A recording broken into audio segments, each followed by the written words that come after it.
The Mayo Experience. Mayo Experience. Mayo Experience. Mayo Experience. Experience.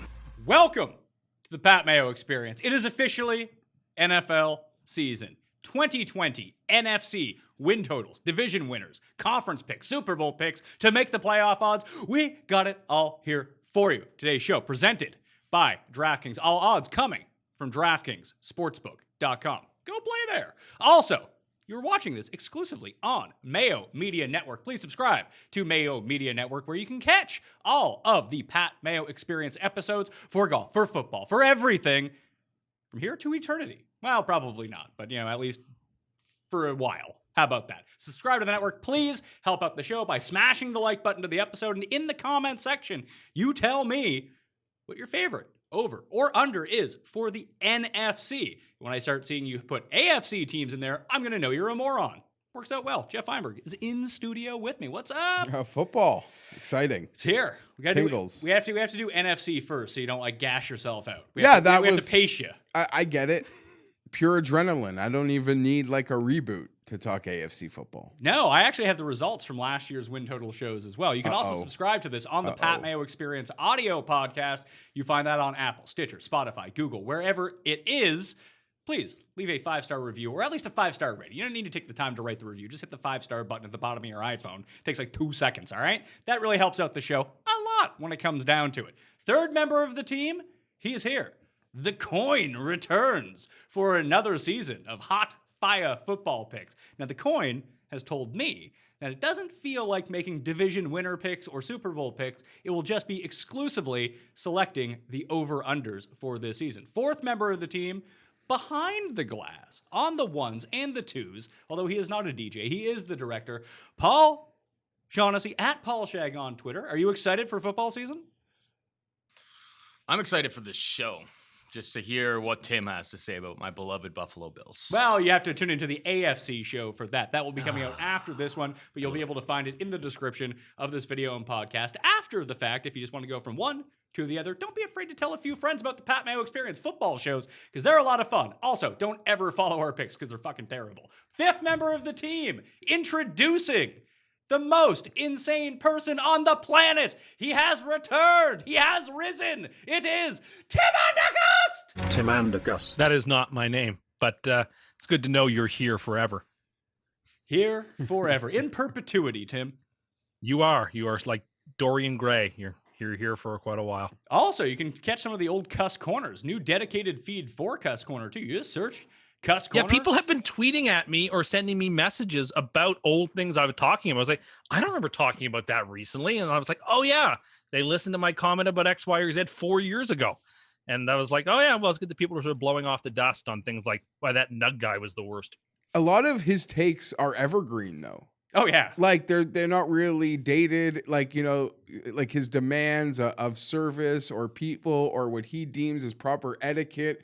I mean, they hold true. You could pick up any of those episodes and find your way into multiple gems.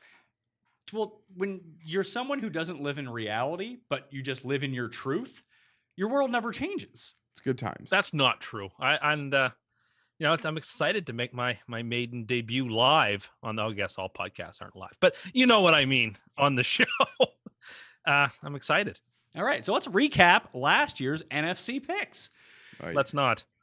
Who was the best? Geoff and I tied. And actually, Geoff was the best in the NFC in terms of division winners. I'll just tell you, Geoff. You don't need to be looking over, because then you won't talk into the microphone.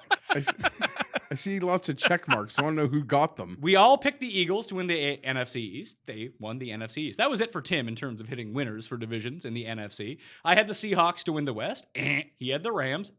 Jeffrey had the 49ers. How about that? To win the NFC West. I was the only one to pick the Saints to win the NFC South, which I thought was kind of crazy. I must have gone Atlanta. You went Atlanta, Tim went Tampa Bay. And in the NFC North, I went Vikings, you went Packers, and Tim went with the Bears. So you get the nice little check mark overall. I had Saints over Vikings in the NFC Championship. Geoff had the Eagles over the Falcons in the NFC Championship, and Tim had the Bears over the Eagles in the NFC Championship. Tim's playoff predictions from last year are kind of hysterical. Tune in to the AFC win total show for the recap on that. Overall, I went 11-5 in win totals in the NFC. Geoff went 8-8. The coin also went 11-5 in win totals. Cuss 6-10. Congratulations, Tim. Thank you. Well, I don't consider the coin having had made picks since it's a coward. It doesn't make actual picks for divisions or anything. So only you won, not the coin. Coin gets no respect. I hate that coin. I forgot about that coin. Remember when we used to have the hat? The hat was great because it had the saddest photo of Gary on Earth wearing it. It's true. You want to jump into this? You ready for the teams? Let's go. Yeah, let's get rolling here. Cracking a DC, getting ready. Arizona Cardinals, first team up. We're starting out west in the NFC. Over under wins 7 to make the playoffs plus 260. To win the division plus 700. To win the conference plus 2,500. To win the Super Bowl plus 5,000. If you are new to gambling on things, what is going to happen here? If I say something is plus 700, that means it's 7-1. If you wagered $100, you would win $700 on that bet. Plus 5,000 is 50-1. You wager $100, you win what? $5,000. That sounds pretty good. I'm going to take that. I'd take a quick 5K right now, Geoff. I'm not going to lie to you. So in case you don't know how gambling works, but you're tuning into the show, that's basically how it works. If you see something that is a minus, let's say it is minus 250, the minus in front of it means you have to wager $250 to make $100 because it is a favorite. Minus, favorite, plus underdog. Just think of it that way and we'll be good to go. Year 2 of the Kyler Murray, Cliff Kingsbury experience. Tim already has a bet with me for $300 that the Lions will win more games than the Cardinals. I have the Cardinals. Which I regret now. How did you make this bet?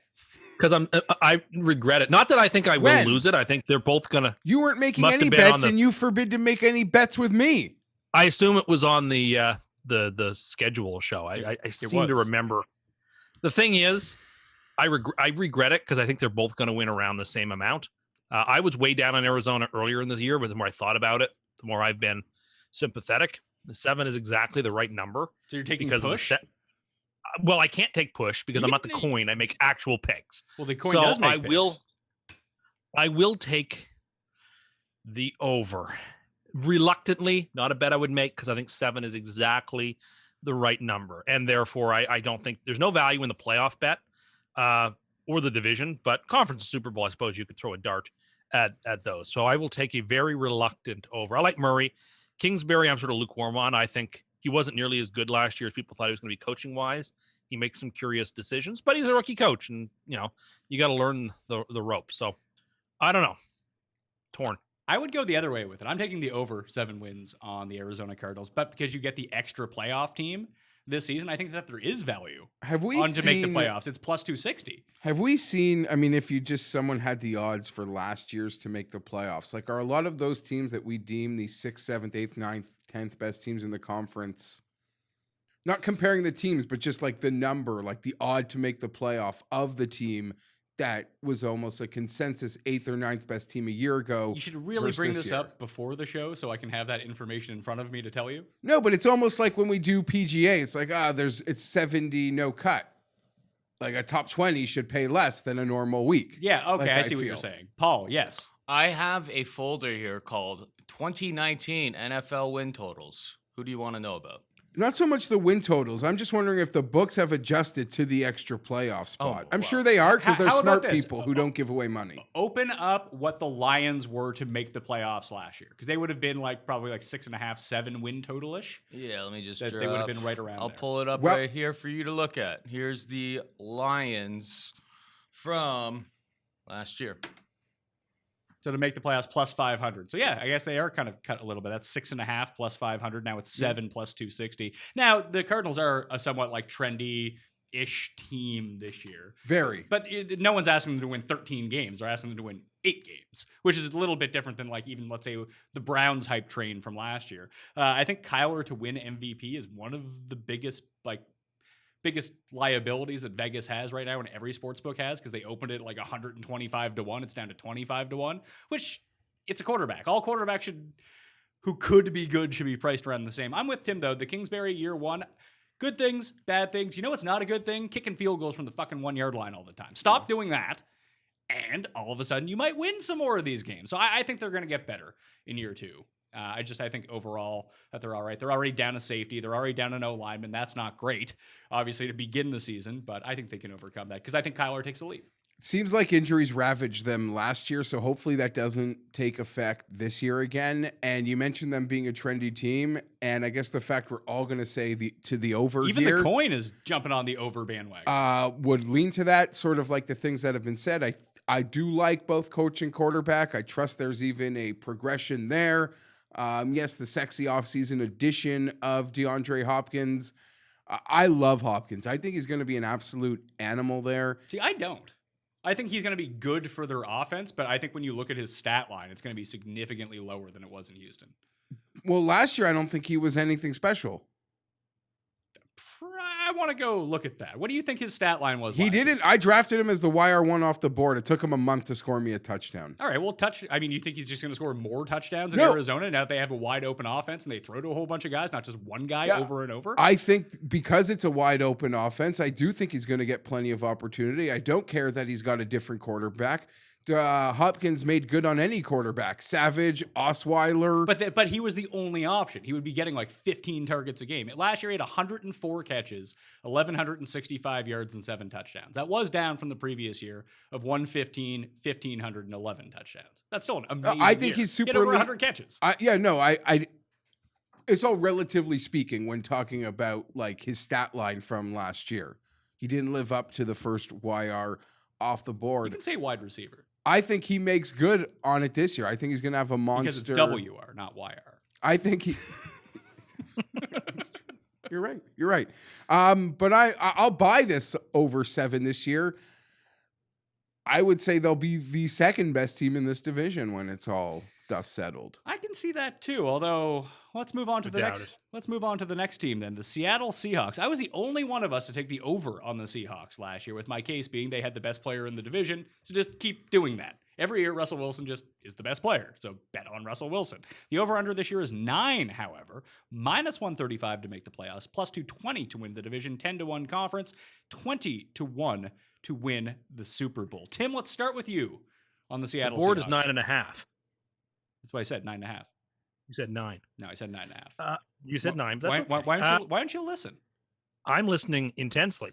Yeah, under. Big under. One of my stronger plays of the Why? NFC card. I know why. This team is not talented. Jets own It their is pick. bereft. Oh, They have No. Jamal Adams. Yeah. No, yeah. no. Yes. Big under, favorite pick. I'm not saying you can't like the under, but the emphasis on like loving it is all about the Jets owning that first rounder and Jamal Adams being there. Pat knows I'm right. he's right. No, that's not true. I mean, it will be to my advantage if they're bad, of course. But like they are the most dependent team on a player in the NFL. I would say Baltimore is. No, I don't agree with that actually. I think because Baltimore has far more skill up and down the roster. If they lost Wilson for any period of time, this team would pick first overall. And I mean that. Now, he's probably not going to, so he'll be fine. But this team just keeps hopping along and sort of getting things done despite losing talent year on year.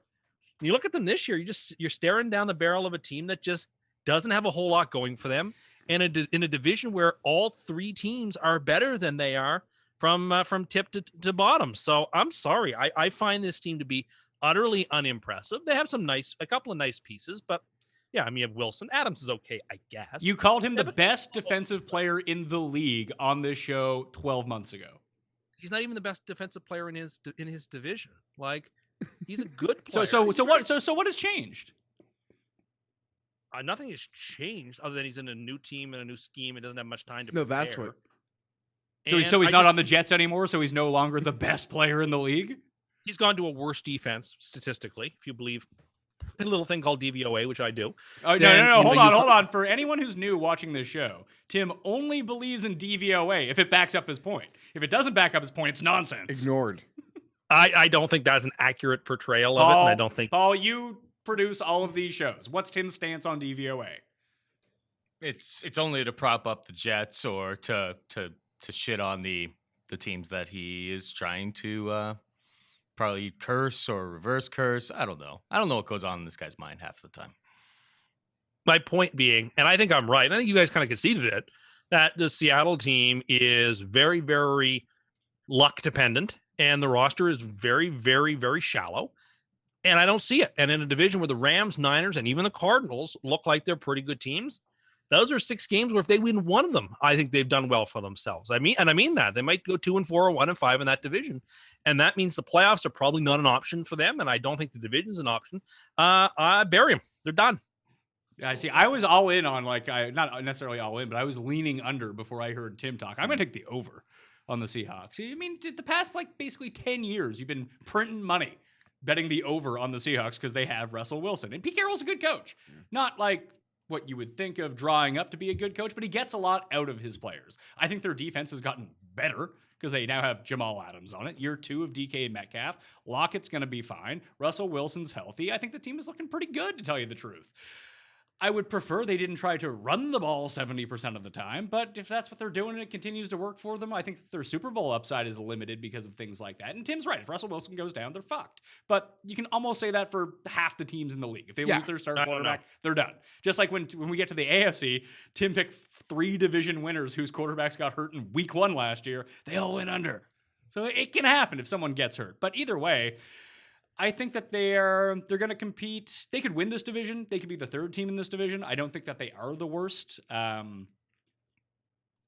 They show up to play every single week. That's the motivation factor that Pete Carroll brings. He's a bad analytics coach, but whatever he translates in terms of motivation, in actual football sense to the field, it's hard to quantify, but it seems to be working for him.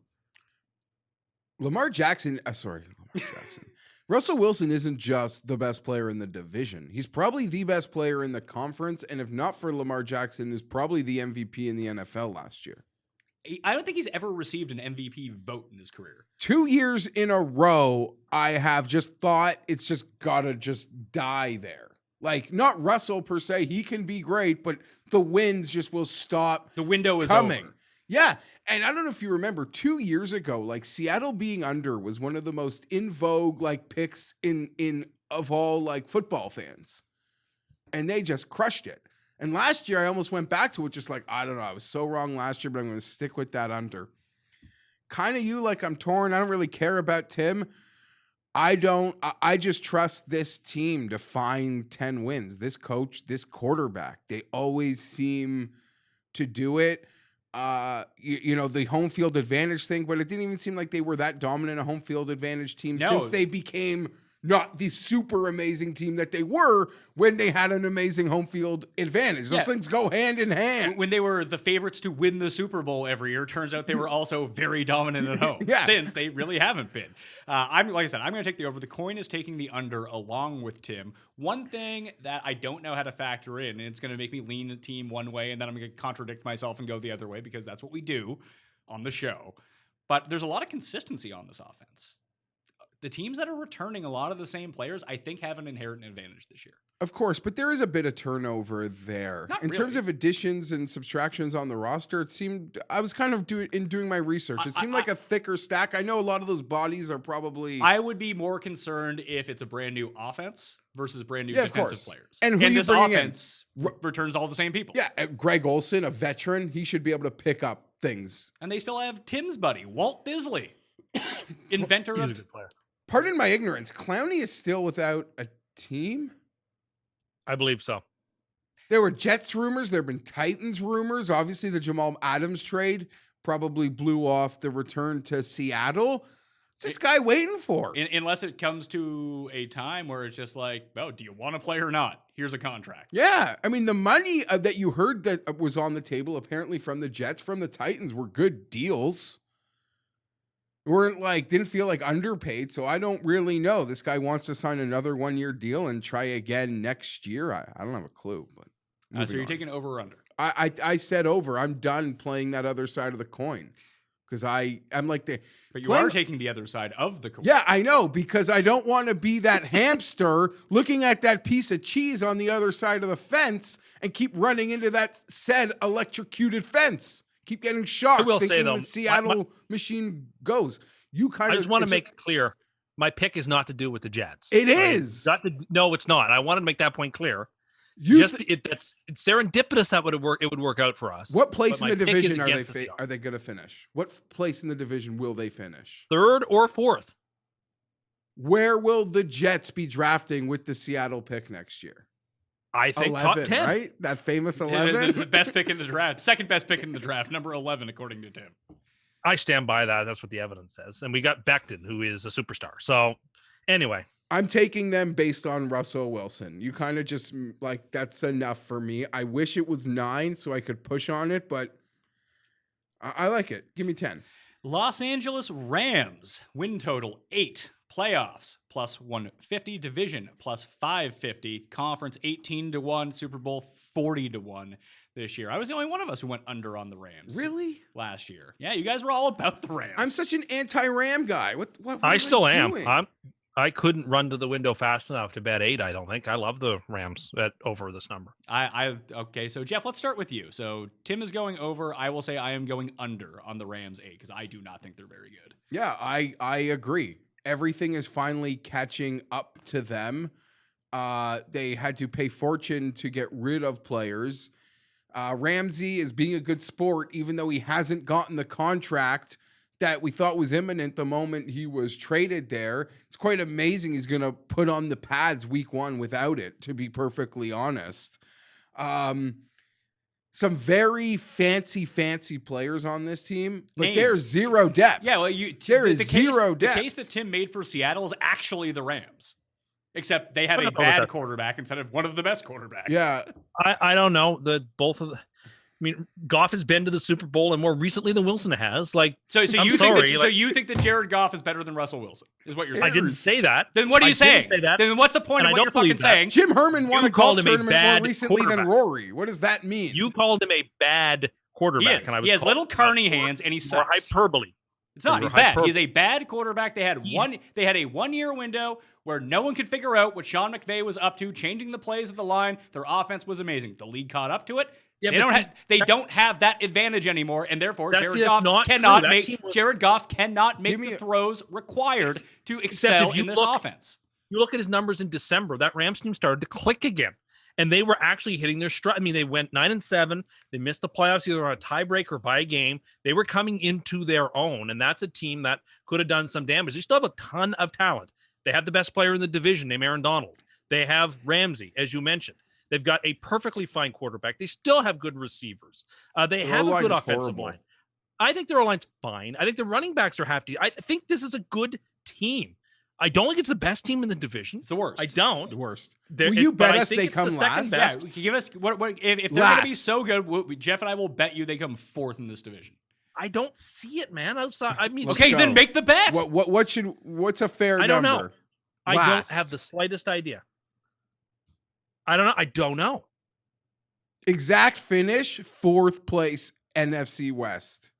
I think that would be tricky to see it. I mean, it's the NFL. Anything could I happen. might so bet should this say because I actually see it as a 6. Like I think I'm getting maybe 2.5 wins based on what I see them doing. And maybe I maybe might Sean bet McVay this. reinvents this offense once He again. can name his opponents. That triggered you to no end. It You get tr- triggered by the weirdest things. It triggered me that people were like, It's a fun media thing, man. Like, fucking calm down. Just because your coach doesn't know like where the football field is doesn't mean you need to be all mad about it. we're not there. We are not there. I just can't believe football media saying, isn't this guy impressive? He can name the players he's playing this week, but he spends 23 hours a day studying. That sounds pretty impressive. I'm not gonna lie to you. Do you think every coach can do that? Name the players? Yeah. Do you think Anthony Lynn can? Yes. No, is the answer. What do you mean no? He might not even know all the players on his own offense. You're just... Hey, Bub, go play defensive line for us this snap, okay? That sounds like Anthony Lynn right there. Is that like a quote from Hard Knocks? I don't know. Come on, 67, make that block. How has Hard Knocks been? Because both these teams Horrible. I watched the episode that you sent me, Jeff, and yeah, I found it to be I'll tell you quite why. underwhelming. I'll tell you why. Because now we're a few in. What? Go. It's 2 teams. So we have to we can't, how do you put this?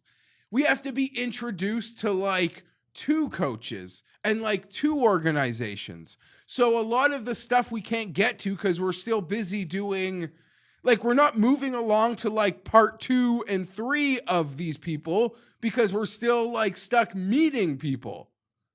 If that makes sense, because it's 2 teams. We got to meet the weirdos on both teams. But like, Yes, picking 2 teams made no sense.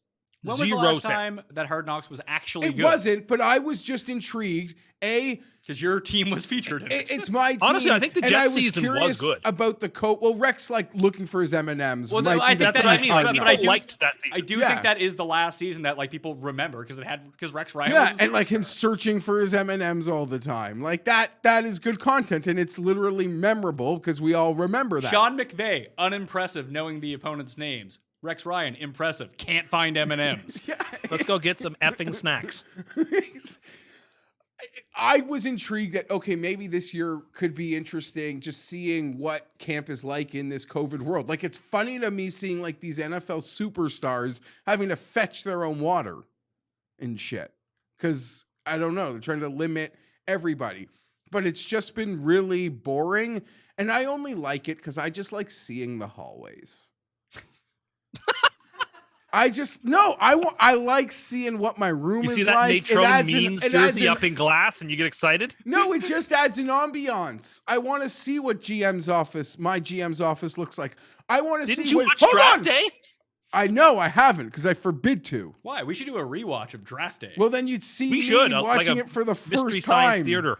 I forbid to watch that movie. It's for people that don't like football. or like football.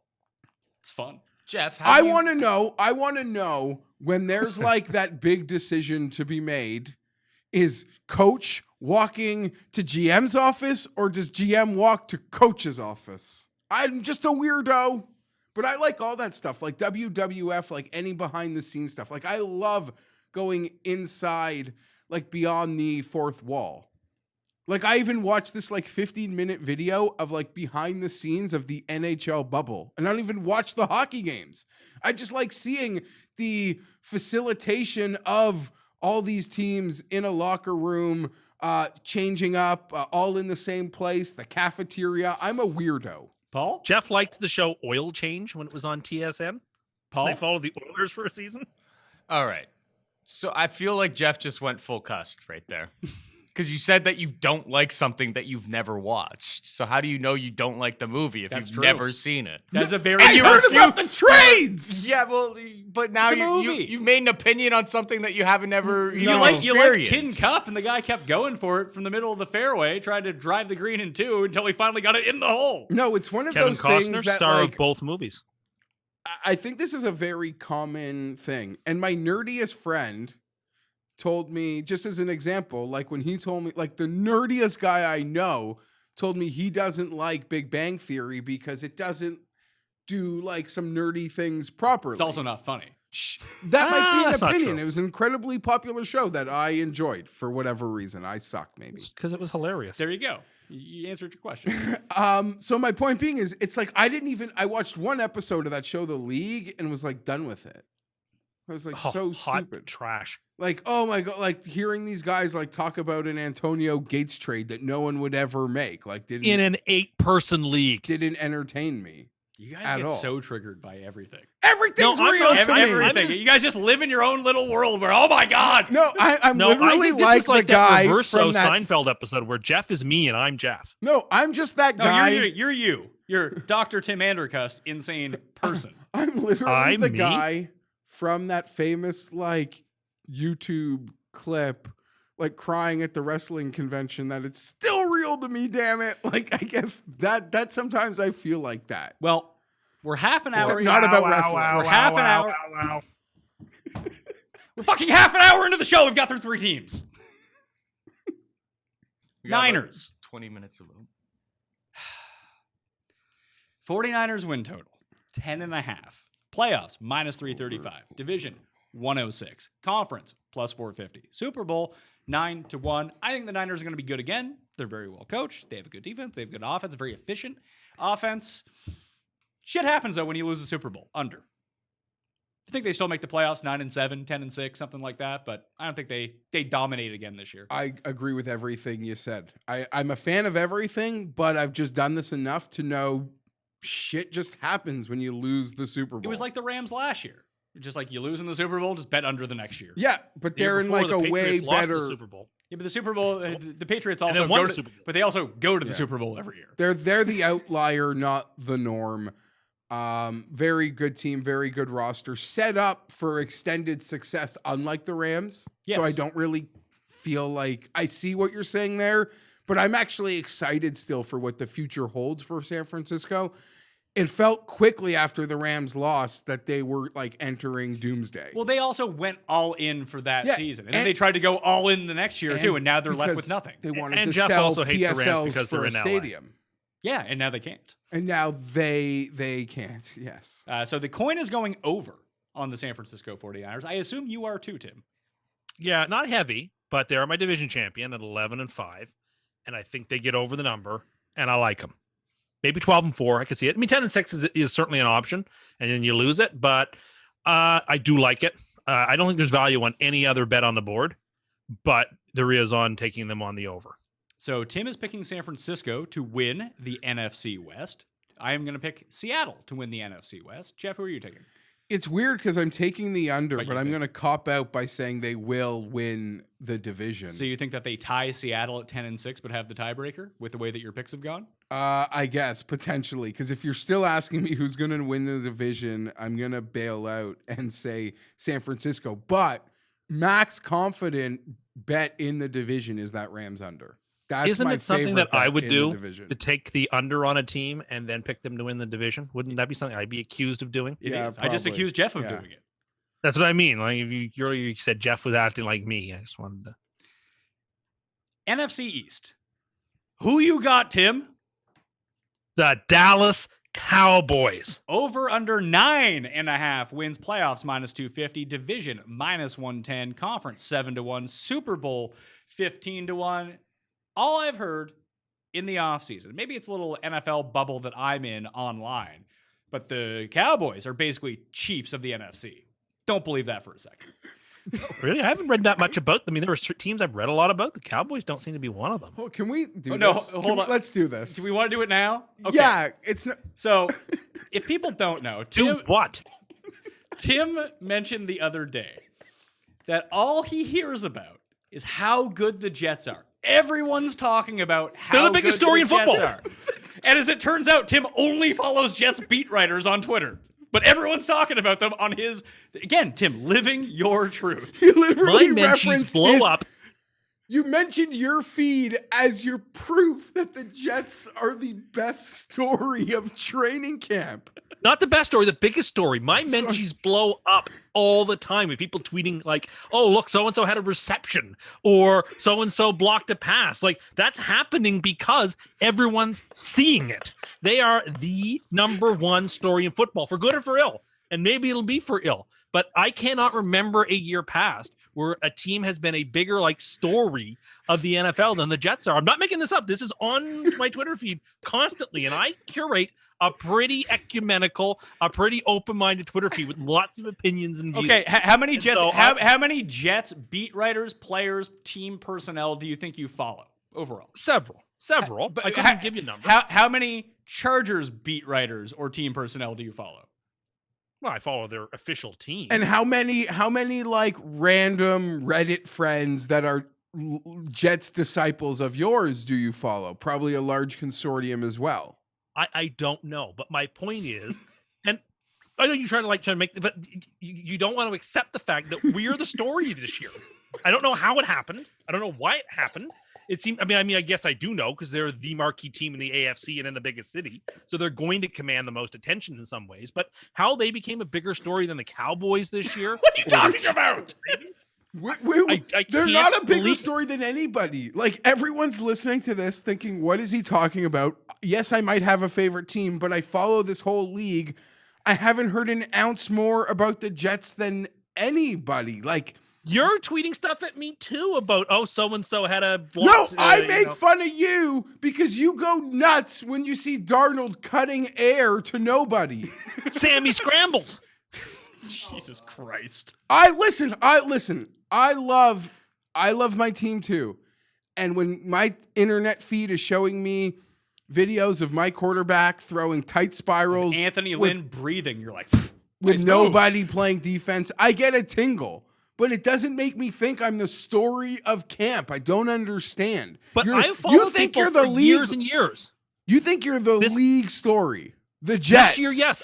I'm not following a bunch of new people that I didn't used to follow before. Yeah, you still just follow Jets beat writers.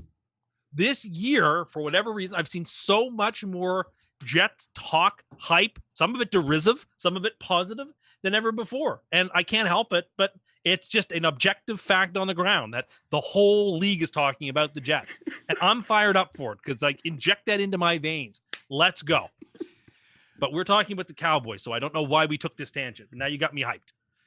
All right, let's reset on the Cowboys here. Over under I 9.5. love this team. Shut up! We're fucking 35 minutes into this goddamn show. We're recording the next fucking one next. Like, shut up. You took the tangent, not me. For the record, my timeline is filled with MMA news and Tim talking about the Jets. Only thing people are talking about, MMA and the Jets. Yeah. Oh my God. Dallas Cowboys, 9.5 wins, minus 250 for the playoffs, minus 110 for the division, plus 700 for the conference, 15-1 to win the Super Bowl. When I said my Twitter bubble with the Cowboys and how excited people are for this offense, it's because of the efficiency that they bring to the table, or they have brought in the past. Now, if they get rid of Jason Garrett, they bring in Mike McCarthy, who's like, he hasn't found God, he's found analytics, apparently. That's what he did in his year off from being, you're fired. But Kellen Moore's still there, so hopefully that their offense still runs as efficiently as it did last year. And then all of a sudden, they just get CeeDee Lamb dropped into their lap. So they have three. Can you let me fucking finish talking? Can you? And now you have nothing to fucking say? Sorry, I went on mute. Geoff, are you picking over or under? Over. I actually think the team is being... There's a lot more negative out there on Dallas. Like, I'm not seeing this, what you're seeing, that they're the Kansas City of... People are just pumped for the offense. Sure, but I just think there's a lot of, like, questions in Dallas, maybe about the commitment to Dak Prescott, or I've even seen some people disrespecting Zeke when it comes to fantasy. I don't really understand any of that. I really like this team. I'm probably not where Tim is on this team, but I like this team to hit that 10-win mark. There's a lot of talent there. Well, I mean, they lose arguably their best defensive player. They bring in Gerald McCoy. He done already. I just don't know how good the defense is going to be. That'd be my one. Yeah, they had Jalen Smith, though. Jalen Smith's a great player. Do they, Tim? Yeah. I don't know. I'm kind of torn about Dallas, too, because in one sense, Philly's a better team top to bottom, but they don't have the offensive firepower Dallas does, or the star names that Dallas does. So someone who likes stars, I'm tempted towards Dallas, but I also know in my gut that Philly is a better football team. But I think that the Giants and the Washingtons aren't good. So I guess I can take their over and not be too scared about it. So I can take an over here, but I wouldn't bet it. So you're taking the over, Jeff's taking the over. The coin is going under on the Cowboys. I'm kind of just so torn. Like, I think they can win games just by literally blowing the doors off offensively on teams. But I'm really worried about this defense. And I don't know if Philly is a better team from top to bottom. Like, they just seem like they have a lot of holes. I know getting Slay really helps out their defense because their secondary was so shit last year. And I think their quarterback is better. You think Wentz is better than Dak? I mean, Wentz can't stay healthy. Like, he might be better for 3 games. But Wentz had an MVP sewn up until he got hurt in week 14. Dak has never been to that point yet. Though he had a really good year last year. Actually, an excellent year last year. He's never been an MVP frontrunner the way that Wentz definitely was. I mean, Fran Tarkington, contender for NFL MVP. Just, it's ages ago, Tim. This isn't last. It's not even. It was like last year that Wentz was the MVP. Wentz pulled this team into the playoffs last year when everyone, including myself, gave him up for dead. They got it in what, 8-8? They got it at 9-7, and they beat Dallas to do it. Maybe it whatever. just turns out that none of these teams. I like both teams. Well, maybe, but New York and Washington seem so bad that I think you have a lot of trouble taking your under, only because there's 3 to 4 W's that you can like salt away there. So, if they're going to get under that number, you really have got to have big question marks, I think. I'm going to go under on Dallas, which brings us to Philly, over under 9 wins, minus 177 to make the playoffs,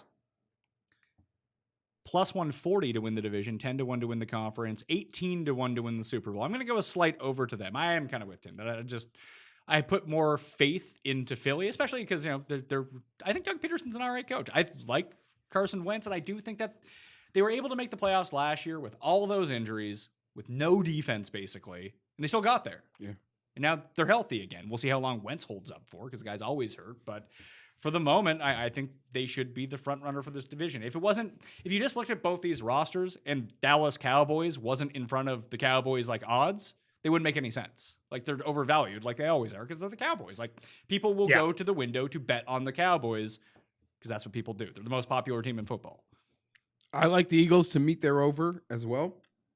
And I think they made one of the more shrewd moves of the offseason, getting Darius Slay for less than I thought it would cost them out of Detroit. I agree. The coin is going under, and you're going over as well, Tim? Yeah, I like this Eagles team. All right, so now let's get to some fun teams. Well, this team's not very fun at all. They're kind of toxic. But the Washington Footballs are up next. Over under 5 wins, plus 550 to make the playoffs, 13 to 1 to win the division, 60 to 1 to win the conference, 150 to 1 to win the Super Bowl. I'm going over on the Washington Footballs 5 wins. Make your case. I think Haskins isn't bad. I think He's going to start. Yeah, I think he's going to start. I don't think that Alex Smith is actually ready to take over. That's at least been the reports out of camp, that he can get back on the field. He can like kind of do a little bit in practice, but he's nowhere near game ready when it comes down to it. And like, it's better off to see, like, if everyone expects you to be bad anyway, and then you're sexually harassing everyone in the front office, and like you're probably going to have to end up selling the team. Like that's what this all comes down to. Like, Snyder sells the team, they change their name and try to get rid of this past, right? The part of the past that you don't want to talk about, absolutely. Is there any, besides Super Bowl wins, is there any part of this past that people like, what people envision with the Washington Football Club, Washington FC, that like all these new stories coming out, like it's just horrible. It's just horrible stuff. Yeah. Not Like much nice to be said about the Snyder era in general. Like, can you just erase that from history? Like, just get rid of the guy, like the Clippers did with Sterling? Even poor Ron Rivera is now sick. Yeah, that sucks. Like, and Jack Del Rio would be next up to be the head coach of this team. With his Washington football team leather jacket on the sidelines. I'm sure. I think Haskins improves. I don't hate what they've done on offense. Like, I like Terry McLaurin. I don't think that they're going to be good by any means, but I think they can score points. And one of the underrated things about them last year, their defensive line's actually pretty good. They can get to the quarterback. Like, their defense isn't an atrocity. That they have a much better head coach now. I like Ron Rivera as a head coach. I think he can bring some stability, make them act like a professional football team, which they were not at any point last year. I think he makes them somewhat competitive. Like, you say that Dallas and Philly are just going to run over this division. They're going to go 4-2 at worst in case they lose to the other team, but they're going to wipe out the Giants and the Washington Footballs. Division games are tough. No matter how good or how bad teams are every single year, division games are tough. And Washington strikes me the same way that the Niners were when they had Shanahan that first year. An excellent coach, but talentless. And so they'll do quite poorly, despite having a really good coach and setting a good infrastructure for the future. Seems to me in 2 years' time, this team could be every bit as good, particularly if they get Trevor Lawrence, which I think they're probably the front runners for him. Just it's a team that is 3 years away and doesn't quite have the top line talent to compete. So under. Oh, you like hearing yourself talk? Just keep talking. You host the show. I have nothing else to say. No, you apparently have a ton to say. You can't even let me finish a thought without you jumping in. You fucking continue. Oh, we're waiting. I put myself on mute because I have nothing else to say. Geoff? I'm on the under.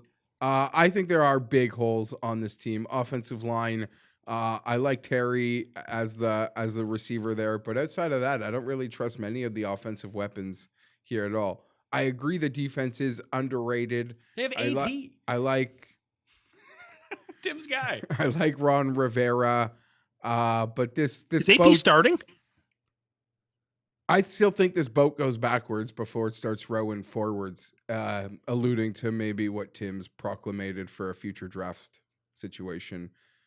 They could be, pardon my ignorance, would them in Jacksonville be the favorites, like for first overall at the moment? Have to be. And the Jets.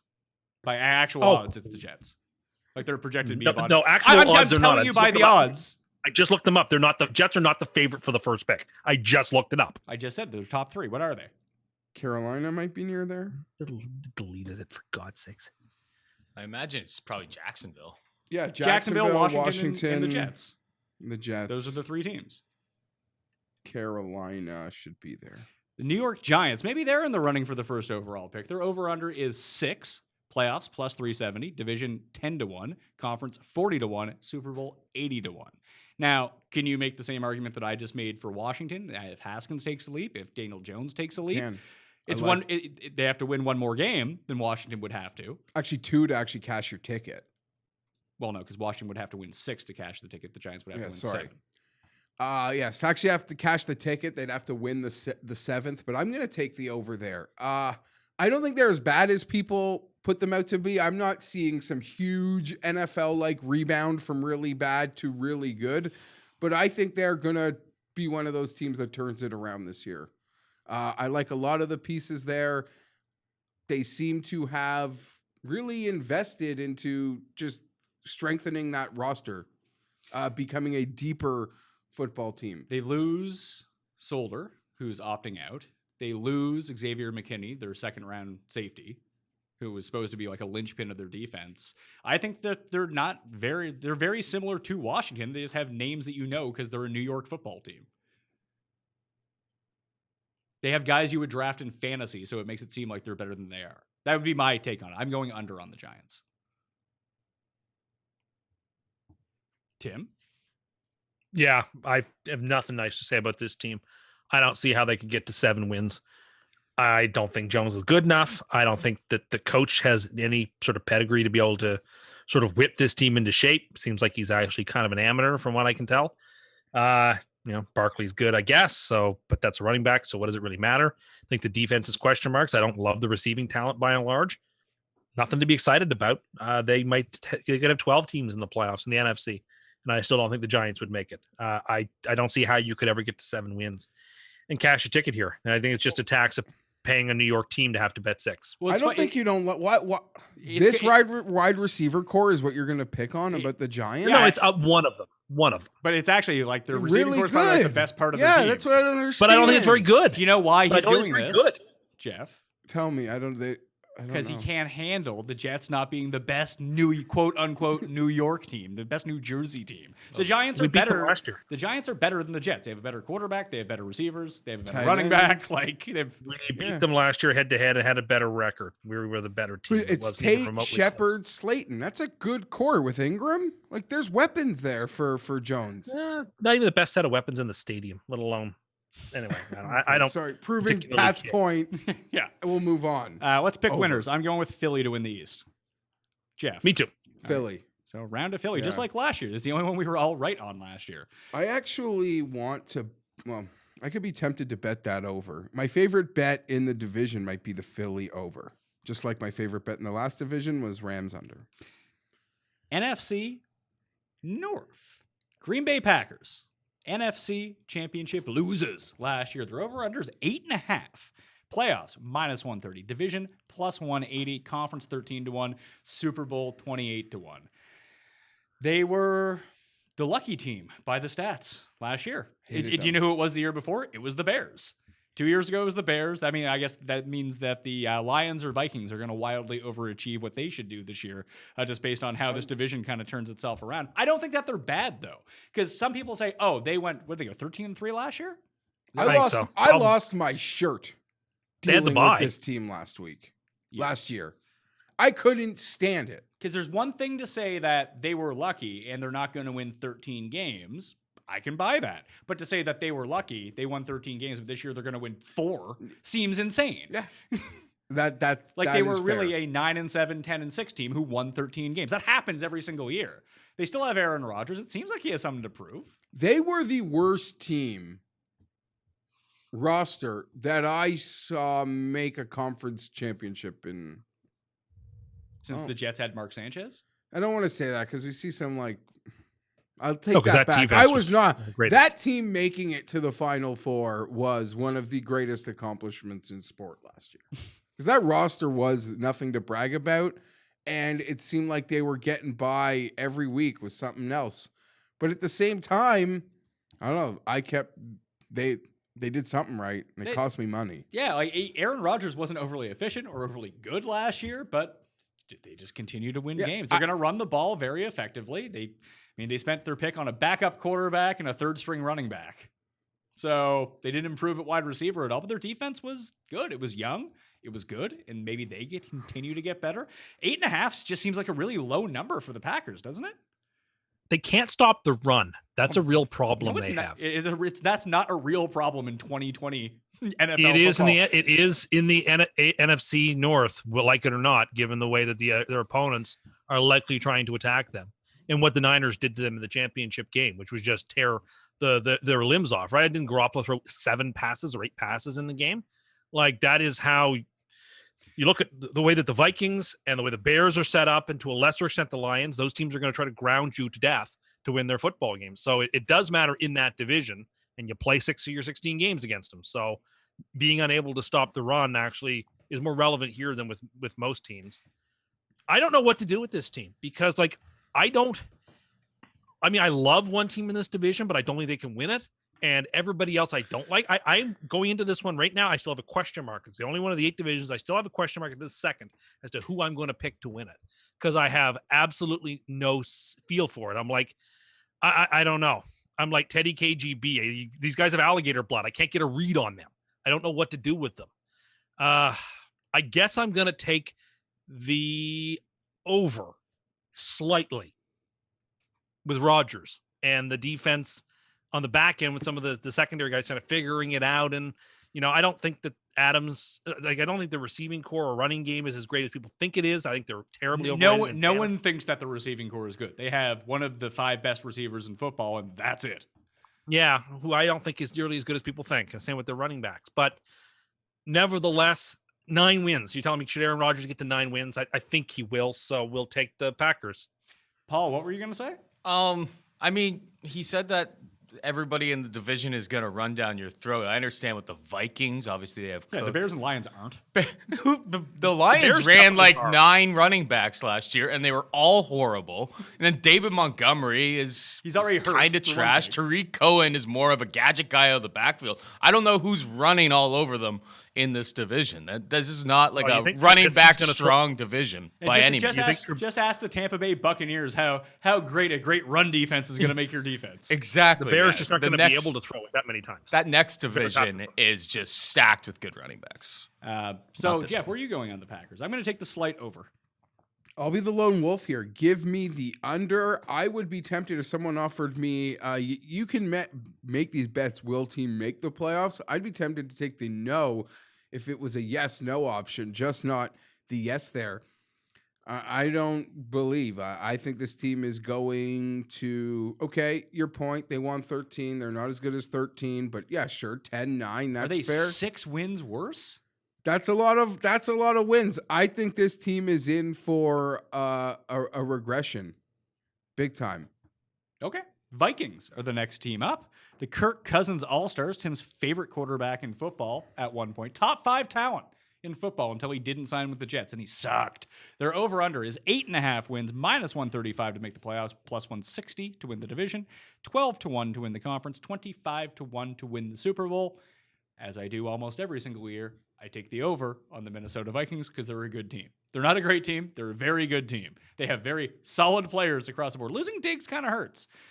And it doesn't seem like Justin Jefferson is like passing BC Johnson, like to move up the list. You spent a first-round pick on a receiver. You'd hope he'd be better, but I don't know. I think they're pretty solid from top to bottom. Mike Zimmer is sort of an antiquated coach, but he's like Ron Rivera and Pete Carroll and these guys. They seem to be good enough to make their teams professional, solid, show up on Sundays, grind out games against teams that are not adequately prepared. I expect them to be one of the most prepared teams with like Zoom training camps and not playing preseason games. I would figure week 1, as long as Dalvin Cook is there, which is still potentially on the outside, that his new contract isn't in and maybe he doesn't play week 1 and tries to sit out a la Melvin Gordon. But I like the Vikings. I think they win this division, and I'm taking the over 8.5. I'm with you. Over 8.5, my pick to win the division this year. There was a bit of roster turnover that you could argue is concerning. A lot of names left, very few came in. A lot of veteran names that people probably would recognize: Stephon Diggs, Everson Griffin, Linval Joseph. The corner that's just really gone downhill also left. Xavier which is probably Rhodes. a good thing. But you made a lot of great points in how they'll be prepared and how much more maybe just being prepared will give you a leg up early in the year. 8.5, I see like people seem down on them. I'm not nearly as down on them as the general consensus is. I still think I still trust in Zimmer and believe they are the class of this division. So over 8.5, and I will take them to win the division. Coin is going over as well. Tim, I assume like every year you're going under on the Vikings? Yeah, now I try not to let my biases get too much into this, but let me give you the first few games the Vikings play this year, and you'll see like they're in tough. Packers, Colts, Titans, Texans, Seahawks, Falcons. They might win one of those games. They might be 1-5 or 1-6 out of the chute. But they're not And even after a bye, they have an the- underdog in half of them. Like you're Exactly. I thought So you're telling me they're going to get to their win total with one of the hardest schedules in football? It gets a little easier at the back end, but I don't even they think still that's have that the same- difficult on the schedule. You didn't scare me with the schedule. There's still a lot of like pick 'em type games Yeah, there that they you've can already easily called, you've already get called half the of them. Seahawks like a shitty team, so there's a guaranteed win according I think to they'll you. win that game. But the Falcons probably not. Texans probably not. Titans probably not. What do you Colts mean definitely probably not? Like these are all like either coin flips. Packers Yeah. probably not. These Like, are all just saying under. this- These are all 3-point this- spread games that will go this either is the way. team that could start shockingly 1-6, 1-7, and If they like everything. listen, I don't disagree. They could start 1-5 over the 6 games. They could be happens. 5-1. Sure, yeah, that's good. Like- Yeah, exactly. They can win. I don't 6 see it happening. is what I'm saying. It's not like their schedule Hold on, is though. Saints, 49ers, Patriots. This guy is going to Chiefs. do this here. But when we get to The Jets? when you get to watch an AFC show, he's completely going to scoff at the assertion that the Jets have an incredibly difficult schedule. They've really I easy don't schedule. think it's that tough. But anyway, I thought it was they're on tough. because they're not on their own schedule. But my point was that anyway, I just think this team's is flawed. Like they've got a linebacker Barr that people love who's not that good. They've got Cousins who's not that great. They have a couple of good secondary guys. Not having Diggs is important. I like Thielen fine, but I don't think he can carry the load by himself. They have a history of poorly picking first round receivers. Like Treadwell turned into be not that great of a player. I don't know. I'm just looking at this Vikings team and I go, I don't know. I just am not impressed by them. They won a fluky playoff game last year and then they got crushed by a good football team the next week. I don't find Cousins impressive. I don't find this team impressive. I think they could win 6 or 7 games, and so I'm going to take the under. Chicago Bears up next. Tim's NFC champion from last year, I believe. 7.5 wins is their over-under this time around. Plus 180 to make the playoffs. Plus 380 to win the division. 20-1 to win the conference. 40-1 to win the Super Bowl. I'm torn on this. Who do you think ends up starting at quarterback for them, Geoff? Foles. I think Foles does too. Trubisky will have every opportunity to win that job by week 1, but they have every incentive to make him the guy right now. I know they just traded for Foles, but it's not like they gave anything up. It's just a salary cap problem for them at this point. But I know with Foles, I think they can be pretty competent. Yeah, I don't know what else to say. I agree. If they have Foles, I like their chances to really go over. If they're Trubisky's team, I don't. So that's why they're a very tough team to pick. I'll pick I don't the know. over just based on the amount of hate. I'll take the blind under because hate I'll that say they're 7 and getting. 9. Here's how I would do it. So you guys, over for the coin, over for Geoff, under for Tim. I don't really know either way. I know that's not really saying anything, but to look at their playoff odds of almost 2-1, instead of betting the over, just bet them to make the playoffs if you want to bet them over. Because if they go over the 7.5, they're probably gonna make the playoffs. Okay, agreed. But we're doing something where No, I understand with that. the I'm just purpose pointing of that picking. out. But in yeah, terms no, of the that makes odds. total sense. That's a good find with the extra playoff spot. If they clear that, there's a higher probability they could squeeze it out. Speaking of squeezing it out, the Lions are up next for Tim. Tim's buddy. Shower beats Detroit Lions for Tim. I'm going to take the over on the Bears too. So Tim, your favorite team in football, the Detroit Lions. You've already called Matt Stafford the MVP. Now, what happened to the guy that you picked to win MVP last year? Oh, he's a backup quarterback now. He's starting for the Colts. Oh, I thought you picked Jameis to win MVP. You told us No, I didn't pick him. I just wanted people to know. You told us to not let anyone forget that you picked Jameis to win MVP. Those No, were your what I words. said was I'm not picking him to be the MVP, but remember that I said I almost picked him. That I believe is what I said. Yeah, don't I worry. believe I picked Rivers to be So MVP. the two guys that you picked to win MVP are no longer with their teams. Whatever. I'm backing off the Stafford MVP call a little bit because I'm not going to make that call. But I'll lay my cards on the table. I'm picking the Lions to win the division. I think they're incredibly underrated team. I'll take Stafford right now over any quarterback in that division. Galladay, Jones, Amendola, Hawkinson as their receiving core. That's a darn good receiving core. Kerryon Johnson's a great running back. He's not even the running back. He's their second running back, and I think he's going to get a ton of carry because Swift is already kind of banged up, right? So I think he'll get a ton of the carries. Their special teams is quite good, and now the defensive side, obviously losing Slay is a big deal. You hate losing him, but I think Trey Flowers is a great player. I think Jamie Collins is a good player. I think that Danny Shelton's a good player. I think that this team actually has some talent. And in a division where I'm not enamored with any of those teams, and didn't sound like any of us were particularly enamored with them, this is not a long shot dart to throw to say a team that could win 7 games is going to win 10 and win the division. So I'm going to stake my claim, and I'm going to go with it. Give me the Lions. I like what they're doing. And maybe Stafford's not the MVP. Remember, I said I kind of liked him because I think he could have last year, he was having one of the best quarterback years of anybody before his injury. People forget that after he got hurt, the Lions fell off a cliff. Do you know what everyone else also forgets? That during just the peak of him being at his very top end, because you are correct that he was playing amazingly and they still weren't even good. And you said that, I think I'm going to pick Matt Stafford to win MVP next year. You said that on the show. What happened the next week, Tim? I think he got injured and didn't play again that season. But my point stands. I love what Stafford's doing. I think he's one of the most underrated QBs in football. I love this team. I think this in a division where I'm not enamored with anybody. I think this team has the highest ceiling, but it does have the lowest floor. They could win 4 games. Like that definitely is on the table. But I don't think any other team could go out and win 11 or 12. And I mean that. So I'm taking the Lions. I'm taking the over. I like it.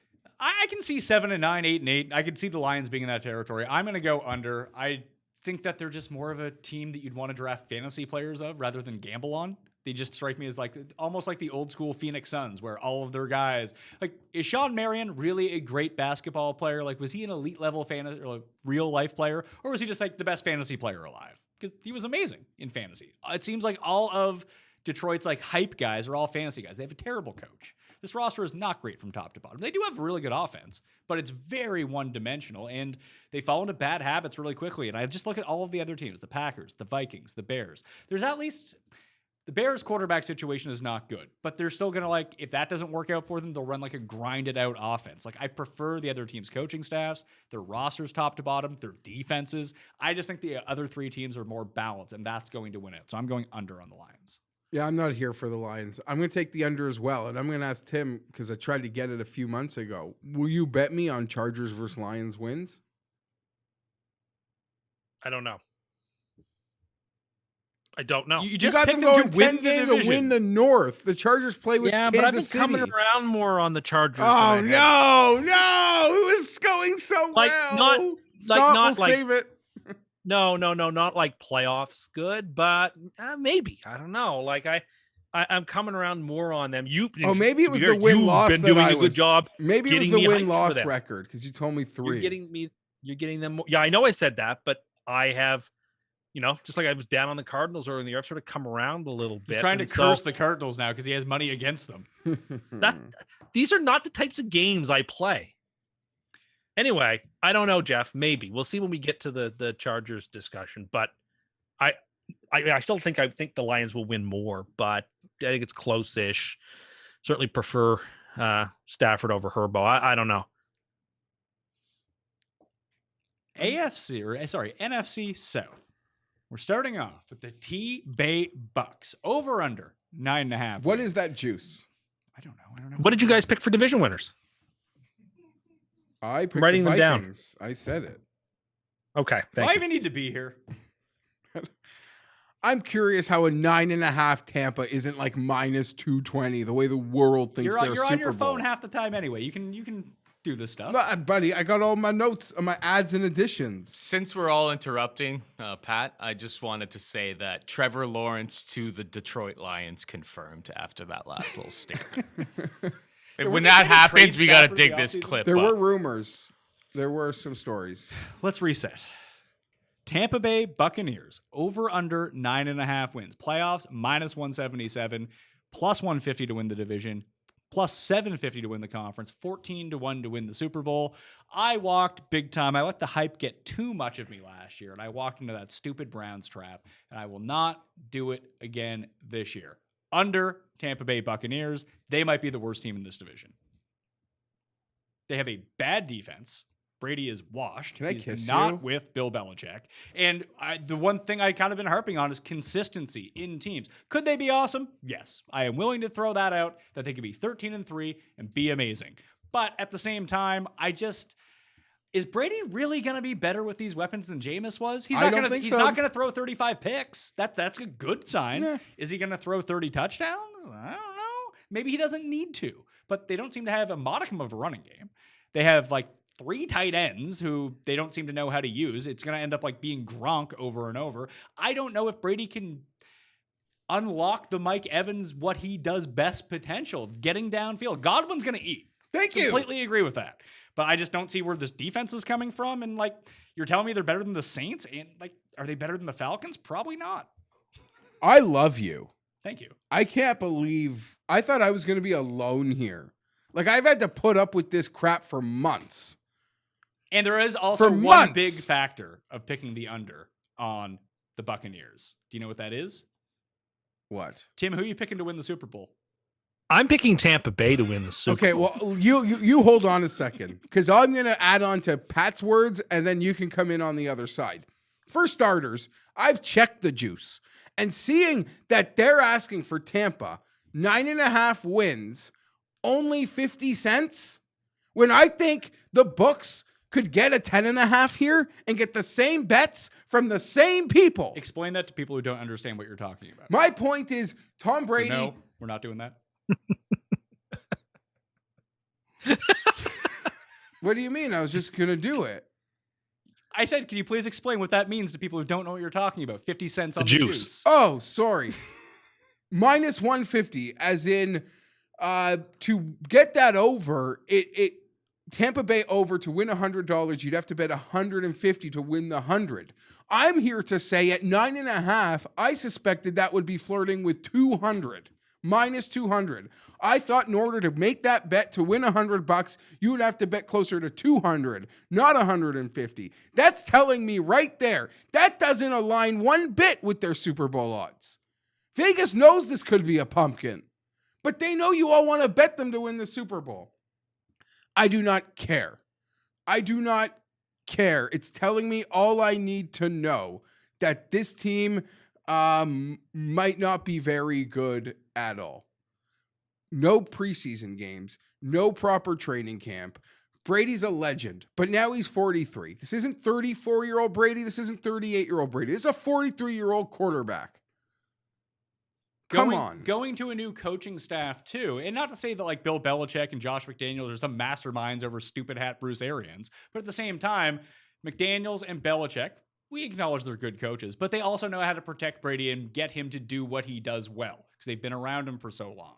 I don't know if Arians right out of the gate is going to do that. Like, I could see this being a team that, almost like Tim said about the Rams when we spoke earlier, that, hey, they got really good in December. They looked awesome. I could see that happening with the Bucs in December. I could see them stumbling out of the gate. But you don't get mulligans in this league. No. They don't allow the playoff spots like they do in the other sports. Although, granted, You get we've the got extra an extra one, which is a big relief, especially for me. I'm in a division Listen, with Mahomes. they could go 9-7 and make the playoffs still and still go on to win the Super Bowl. Maybe. That's in Sure. play. I just, from what I know, I've seen this sport too long. The team that has all this offseason turnover and the team that the ESPNs and the books want to tell me is going to win the Super Bowl never does anything. Doesn't. If I'm wrong, I'll be wrong. But I'm going to go to the window. Tom Brady, like you said, he can't utilize this receiving core has to change for Brady, not the other way around.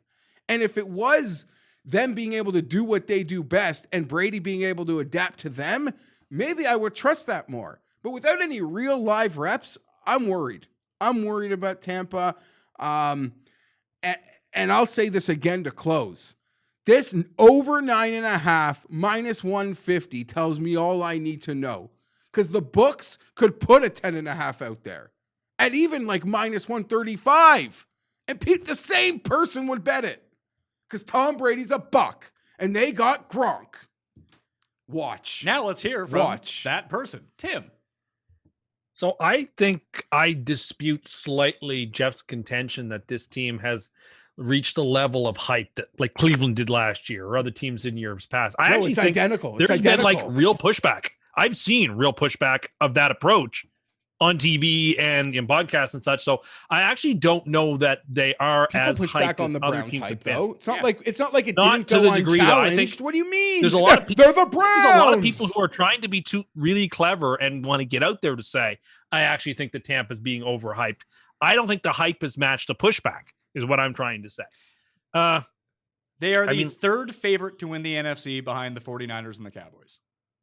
Well, why wouldn't they be? Because they're Like not even the best team in their division. I don't know. I mean, obviously, I think they're going to win the division. I think the underrated part of this team is their front seven. I think they have a ton of talent that hasn't taken advantage yet. Sue, Villa, Golston, JPP. There's some darn good players on that side who, if they can just show some life, that's all you really need. Because Tampa's offense. Yeah, it's great. They have a great defense for 1996. Okay, but you play the cards that you're dealt. And I'm saying they have some guys on the defensive side who can be playmakers. They don't need to be a shutdown defense. They just have to be adequate. And if they're adequate, assuming that there aren't terrible injuries in the offense, this offense is going to be no worse than it was last year, but it won't have nearly as many turnovers. Tampa went 7-9 or 8-8 last year with 33 interceptions or whatever. If it's 14 interceptions, 33,000 probably win their division. Yards. Right? They probably win their division. Brady is 2 years removed from being an MVP? Like, you can tell me that he isn't that he's 43, but at 41, he was winning an MVP. And you called his demise every year. So what am I? I'm supposed to This is pretend? the first year in the past 15 years you think that Brady is good and not washed up. So therefore, he's going to be washed up. So maybe I've learned my lesson. I'm saying that I think that there has been a lot of premature shrugging and Tim again is living his truth, by the way. No one wants to address the fact that if you just put stat lines up against each other, Brady's looks like Brissett's. I will say that I could care less about the Gronkowski edition. I don't think he moves the needle whatsoever. But I don't know. They have two of the five best receivers in football. Brady, they do. Godwin and Evans are right there. Like, there aren't very many players you take before them, right? Well, I mean, this is from the same guy who said that Robbie Anderson was a top 10 receiver. So when we get to Carolina, they also have two top 10 receivers? I no longer believe that. But I don't know. I like this team a lot. I believe in the offensive skill, and the front seven I think are good enough to keep this team alive. So I'm taking them. It was my gut, my hunch, and I'm not one to waver or flip flop. I'm taking them. I don't need to put down my friend who will never watch. Go ahead. This. I have thick skin. No, I'm not talking about you.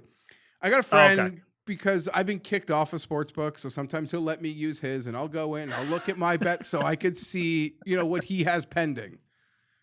This guy just loves his chalk, like just eats it. Just we'll drink it. We'll take it off from the teacher and just mow on it like I do Tums on a Sunday. Well, guess what bet I saw in there like 4 months ago?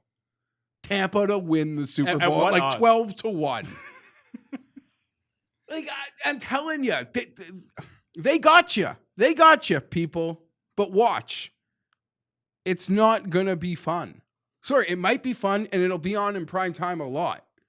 And I hope they sell a lot of freaking jerseys, and they probably already have. Oh, they will. As we know, living up north, that our good friend Arap, he was the first person who clued me into this. But he had the grandparents who would go to Tampa in the winter time. So there's all these like covert Bucks fans around. Bucks and real you hyped have up. no idea how many Dolphin fans I know. Dolphin and Arab, Tampa. much like me, Several. I know several. part of the same tribe.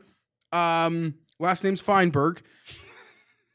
I know so many guys that just their boobies, as we like to call them, would bring them back a Dolphins pennant in like '88, and they were just fans for life. Yeah, a lot of it. So that's a common thing in the community. Fans of Florida teams. The Jaguars were late though, at least in my friend group. We already We had come around teams by until 96. Yeah, we had 96, 95. I mean, my father is a diehard Dolphins fan. Like, as crazy as I am about the Jets, he's that crazy about the Dolphins. Which is so weird. Like, Not that has he a likes the referee- Dolphins, but you like the Jets. but is that the He has a Dolphins referee used that to he- be a preeminent franchise? They They were were. an undefeated In team. Marino. I mean, He said when he was a little boy, he liked the colors and they were really cool. No, when he was, they like, went tough, from and being that's where it came undefeated from. in the 70s to having Marino in the 80s. It made sense, but It would be like a lot like right now that if Cam ended up being on the Patriots for the next 10 years and being really good. yeah, That they go from this dynasty to, all of a sudden they're good again. yeah, but They never also stop being the Niners the same way. You go from Montana to Young, like Favre to Rodgers. But there's a couple of these teams that do it. They have 2 decades or 2.5 decades of just being relevant every single year. agreed. And we do have, but even like the Patriots and the 49ers, now the Patriots are a preeminent team. When they were like bottom of the barrel now they trash for 3 decades. but I would say like the only ones that are evergreen preeminent are Steelers, Steelers, Dallas. Packers, Dallas. Yeah. Those are the only teams that are, Niners-ish, because even when they're they bad, go in and out, but yeah, they had their lean years and it was weird. Yeah, they go in and out. And then there's like a rotating teams that can come in because the Dolphins for a while, at least early in our lives, were a preeminent franchise with Shula and Marino. like if the Giants are good, the The Giants can Giants, be yeah. that way, or the footballs, if the footballs are good, but they're never good. Yeah. Honestly, the Raiders are too. People love Yeah, when the Raiders are. People get I'll hyped I'll for the give Raiders. that to them, but the mainstream media doesn't like to include them. The fake news With with mainstream the, media won't tell you the facts, Geoff. They just it just seems like the Steelers, Packers, Cowboys are a touch above all I agree. those. It's like the Lakers and Celtics, and not even Yeah. the Celtics. It's like the Lakers in basketball. I would put the Celtics. and Knicks. They're if the not. Knicks were. They're not though, because like if you want to get like if you're on First Take and you're talking about the Celtics, don't move the needle. The Lakers do. But like Tim, do you think as someone who's 20 years old, like we still have Nick fondness and some memory? Like there's a whole other generation that only know them as being like Cleveland Browns type team. Yeah, maybe if you were a fan in the late 90s when they went to the finals, that'd be about the only, and the early mid to 90s Yeah. when the Knicks were good. That'd be the only way that you'd have sort of a soft spot for them. So now we can talk about the actual division winner of the NFC South, the Saints. 10.5. I'm going over. Minus 380 to make the playoffs. Minus 130 to win the division. I'll probably bet that 5-1 to win the conference, 11-1 to win the Super Bowl. Actually, they're bigger favorites than the Bucks are at this point to win the division and win the conference. They're just a better team, and their defense didn't really start to get going until the latter half of last year. I mean, these playoff exits when Tim picks them every single year. Maybe you can finally be off the Saints, Tim. That would be nice in the playoffs. Then they can actually win some of these games. No, I'm done with the Saints. I am washing my hands of them. I'm exhausted of picking them year after year in the playoffs and then finding stupid ways to lose and making it redounding poorly on me. Well, it's funny I'm making because this about me. Well, I'm funny. It's funny because you pick against them all year long and say they're not going to be good, but as soon as they make the playoffs, like, oh, they're going to win. Well, you oftentimes playing the lesser of two evils, like when they're up against the Vikings or something.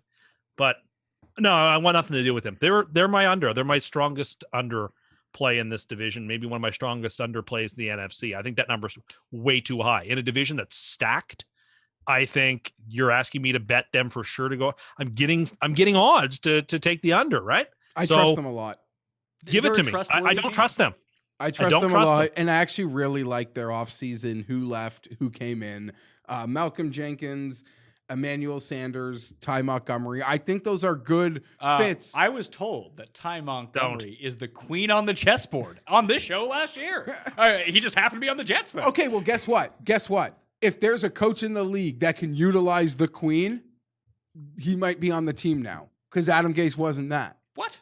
You aren't talking about Taysom Hill, their most exciting player? I trust this team. I trust them to be prepared. Hopefully this things with the stuff with Breeze happened early enough in the offseason that's just so water under the bridge, and I assume it is. And it will be. News moves at such a rapid news Can cycle. I actually forgot about that. Do you want to know something? The week that happened, maybe the day it happened, and like all of the sports world was like not trying to cancel Breeze, but like call him out. Something else happened that day, didn't it? Or No, like the next I day? bet $10 on Jameis Winston to be MVP at like 125 to 1. I forgot they had Jameis now. Thinking that Last like, year, oh my God, maybe Breeze will just take the NBC deal, like, or who knows, when all that stuff. But I love Jameis Winston. If he gets a chance to like play a game in this offense, I'd be so happy. I would agree. I think he's their best chance to win. I just look at we can talk about their offense. We know that their offense is going to be efficient. Breeze isn't what he once was in terms of like winning MVPs or throwing for 5,500 yards, that kind of thing. But this defense is probably the best in the division. Yeah. And they do exactly what you want to do on defense in 2020. They attack the quarterback and they defend the pass. Yeah. Boom. You tell me the difference between Ryan Tannehill and Drew Brees, and I'll tell you there's really no difference. But why? Whatever. I'm not even going to go. Serious. I mean, I don't know if I know the difference anymore. Fine, sure. Who cares? I would say that the one thing that I would say about those two is that I trust Breeze to be Breeze. I don't trust Tannehill necessarily to be Tannehill from last year. Who's more likely to turn into a pumpkin in 2020, Breeze or Tannehill? Tannehill. But Brady's fine, according to Tim. Breeze, not so much. And I'm not calling for Tannehill to do that, and we'll get there when we break them down. But if he's horrible, if he turns back to just the other guy, is any like real football observer like shocked? That he'd be YR1 again? Yeah. So over for Geoff, myself, and the coin under for Tim. Yeah, I feel good about it too. The Panthers, now with Tim's pal, Teddy B. Hold on. At QB. Tim probably hates them also. No, he loves him. He loves Teddy Bridgewater. But he if was the Jets backer. hold on, I'll tell you why Tim's going to be very anti-Panthers No, this year he's and pro going Panthers. forward. No, I'm No, gonna, Can you just let me say the odds and everything? Sorry, I've been good. Yeah, you haven't been like Tim. Yeah. Over under 5.5, plus 550 to make the playoffs. Division odds 22 to 1. That is outrageous. Conference 60 to 1. Super Bowl 125 to 1. Teddy B is their QB. They brought in Robbie Anderson, former top 10 QB or wide receiver, according to Tim, as their wide receiver 3 at this point.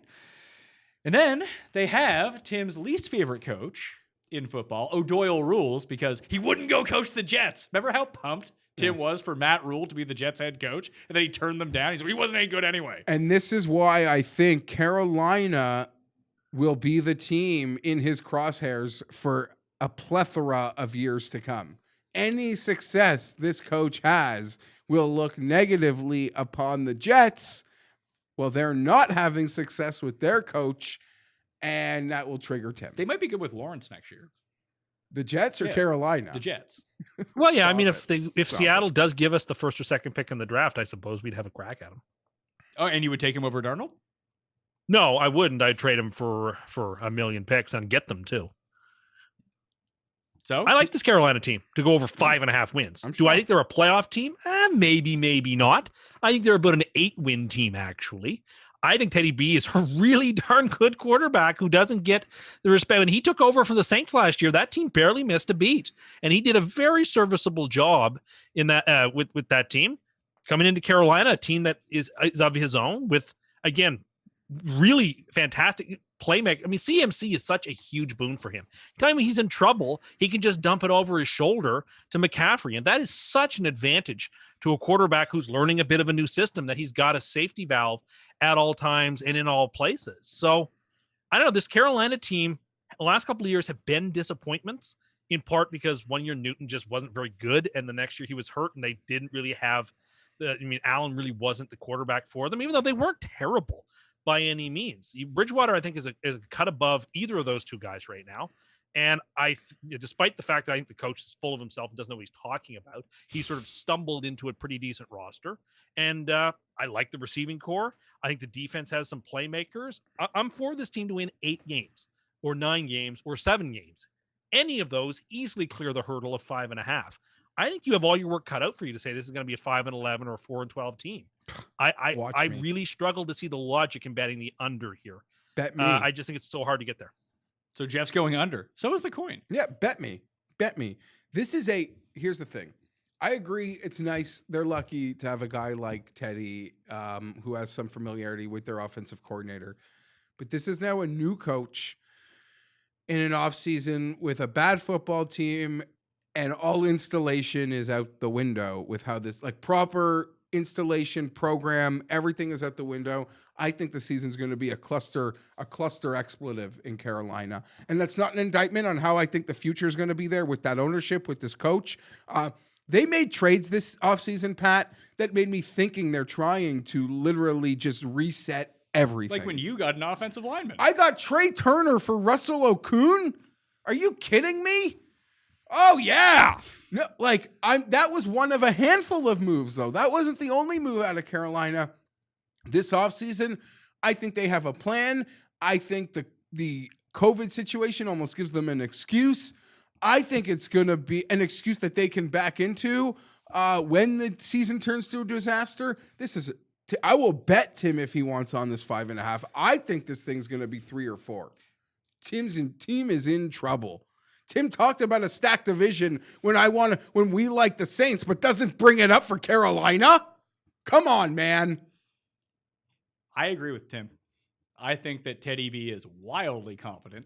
I think that he is above a baseline quarterback versus a lot of these teams. And I think that he can get up to, when I said I was going to contradict myself about teams that I like stability for, and obviously this team has none of that. I think that bringing Bridgewater in, he's done enough now. When he went to be the backup at the Jets, he was like, learned their offense super quickly. He goes to New Orleans, learns their offense super quickly. I think he can get up to speed very quickly. And I like the receivers. I don't love the receivers. I don't like Robbie Anderson as a fit with him, but I think DJ Moore is a great fit with him. I think Curtis Samuel. Yeah. I think Ian Thomas is going to be pretty good. I don't know what their defense is going to look like. I don't know what their offensive line is going to look like. I don't feel good about the 5.5. I'm not going to bet the 5.5. I'm going to take on over for the purposes of this show. The number that sticks out to me, 22-1 to win this division. We get teams wrong every year, and shitty teams win divisions in football. And we look at this one and say it's the most stacked, but Tim made cases against the Saints. I don't think the Bucs are going to be good. Who the fuck knows with the Falcons? They could be 14-2 or 2-14. They're one of those teams. They could score 35 points a game and just lose, because that's what they do under this regime. 22-1 to win this division. The Washington Footballs are 13-1 to win their division. Tampa is, if it was just the Saints, and Tampa was Tampa from last year, and Carolina was exactly the same, and the Falcons were exactly the same, they would be 6-1, 7-1. So if you don't think Tampa's going to be awesome, which I don't, I do think that there is a bit of value. Like I talked to you about this and Tim during baseball season. Like, is there an opportunity to bet the Marlins or bet the Orioles at like 250-1 and 125-1 just to win their division? I think Carolina is kind of that team in the NFL. Like, things can break right enough for them. They have enough good offensive skill players that they could win 9 games and win this division potentially if shit goes weird. 22-1 just seems like a giant number. Number's big. I agree there's value, but I just don't think it's going to happen at all. I don't think it's going to happen either. I think there's a better than 1 in 22 chance it happens, though. Isn't this a division where like teams went from last to first all the time? Yeah. That hasn't happened. Yeah, you're telling me there's a better than 3% chance that Carolina wins the division. I'm with Pat. All right, so I'm going over on the 5.5. Falconos of Atlanta, the final team of the NFC. Over under 7.5 to make the playoffs, plus 220, 8-1 to win the division. Conference, 25-1. Super Bowl, 50-1. I actually think the Falcons 8-1 to win the division. It isn't terrible odds either. Like, I kind of just spelled it out. Like, they could be a 14-2 team. They could be a 2-14 team. They have great pieces. I don't know about the overall quality of their roster. I don't know if bringing back Dan Quinn again, just because the team rallied around him when they were already out of it last season, was good enough. But at least it provides that stability that I was going to say, about. it almost a blessing. But at the same time, like, why weren't they good for him to begin the year? Yeah. Well, now that we're out of it, let's try real hard to save his job. Okay. This team he's on the clock. It feels like the core in Atlanta is a bit on the clock. Or am I wrong about that? I mean, I think guess that was when I Arthur say Blank's core, essential point. Yeah. when I say core, I guess that just means Matt Ryan Right. and Julio Jones together. Did Julio sign that extension? Yeah. Did that happen? Yeah. Because he almost wouldn't. Yeah, he got it late He got it.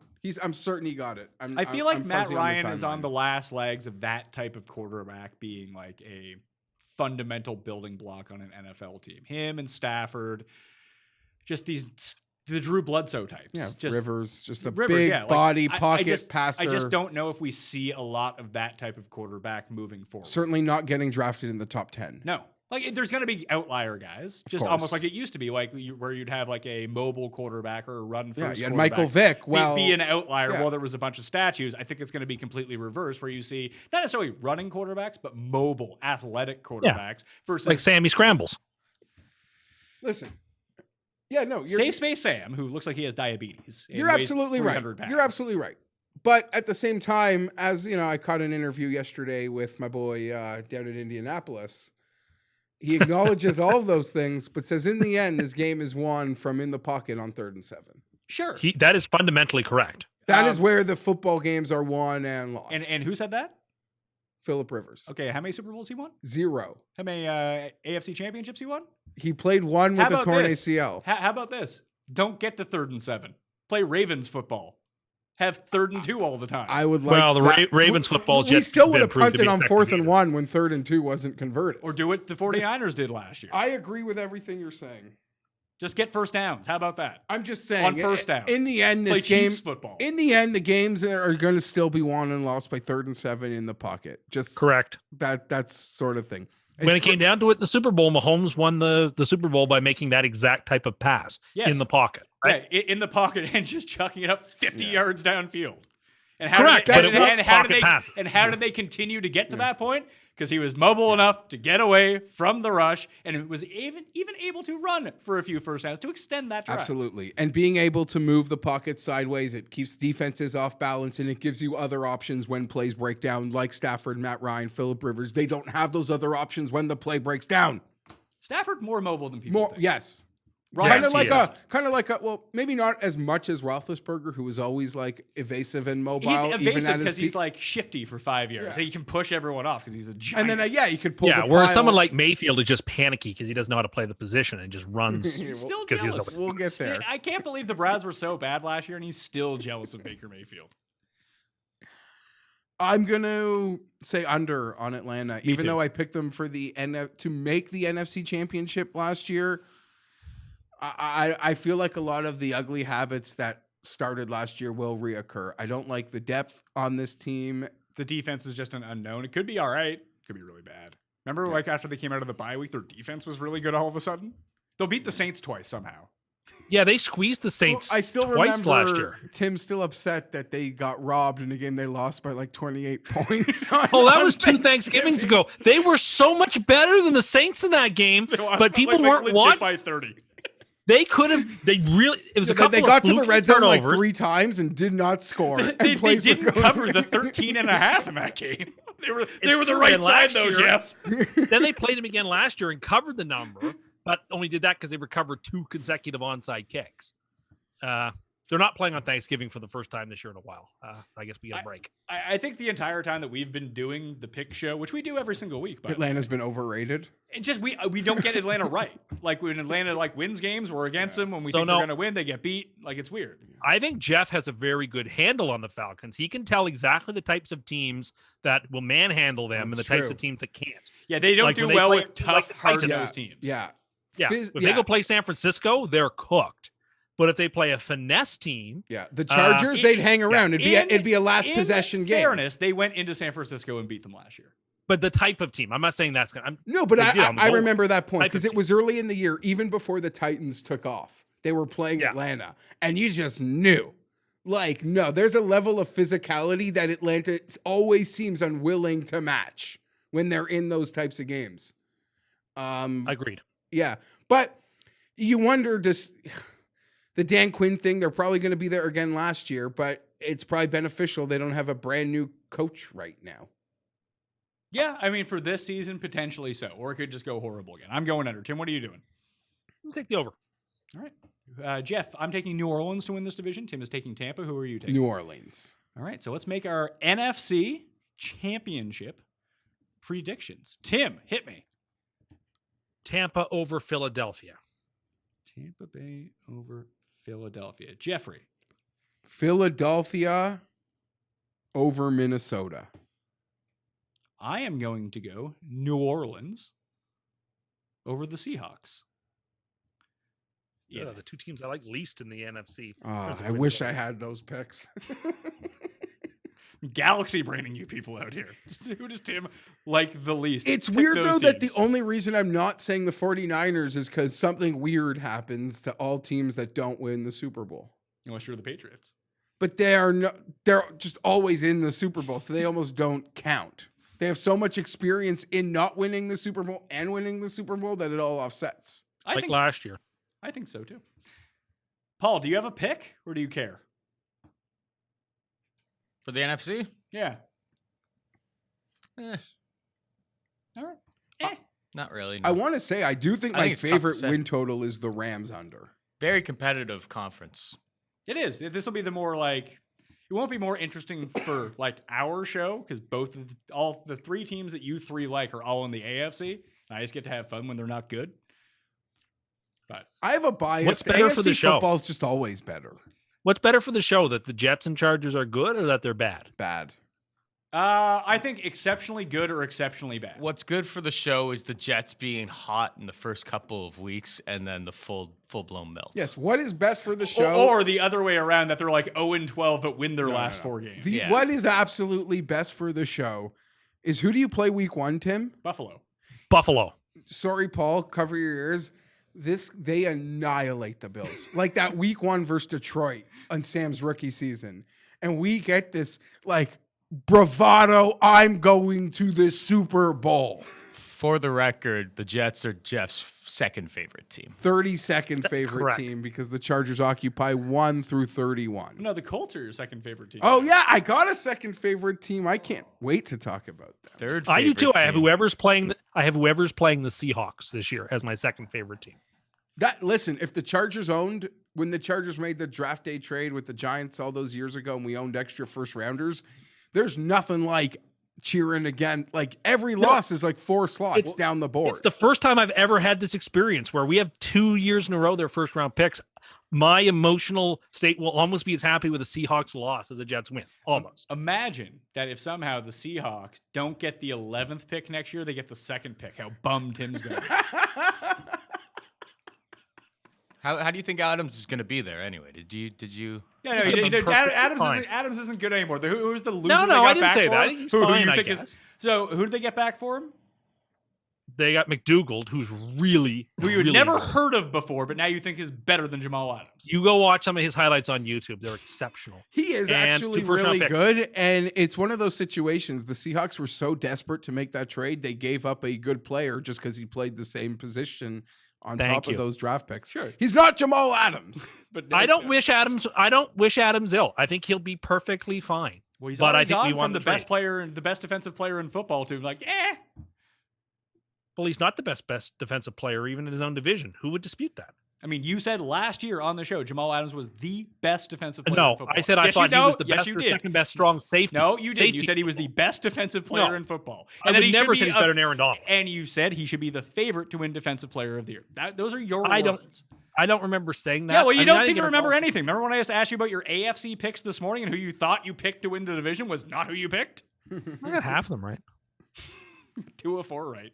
And he tried I'm to ready give for the himself AFC. he tried to give himself 2 division winners with the picks that he didn't make, instead of picking like the worst team in football. Anyway, that will do it on the Pat Mayo Experience. I want to thank Paul behind the camera. I want to thank Geoff, and of course, you always have to thank the Coin for making hot fire picks. Tied me in the NFC 11-5 win totals last season. I suppose we should also thank Tim Andercust. Tim Andergust. Not my name. You feel better this year about your NFC picks? Yeah, I do feel better. But again, I think I've said this before. The NFC is like the aperitif. It's an amuse-bouche, and like some hors d'oeuvre before the main course. which is what's coming up. I agree. We will be back with the AFC Win Total Show on Mayo Media Network. So please subscribe to the Mayo Media Network YouTube channel, even if you're listening to this on the Pat Mayo Experience audio podcast feed, which you should rate 5 stars, especially if you're listening on Apple Podcasts, because that really helps. Smash the like button to the episode in the comment section. You tell me your favorite over-under for the NFC in 2020. Thank you all for watching. I'll see you next time. Pat Mayo Experience! Experience!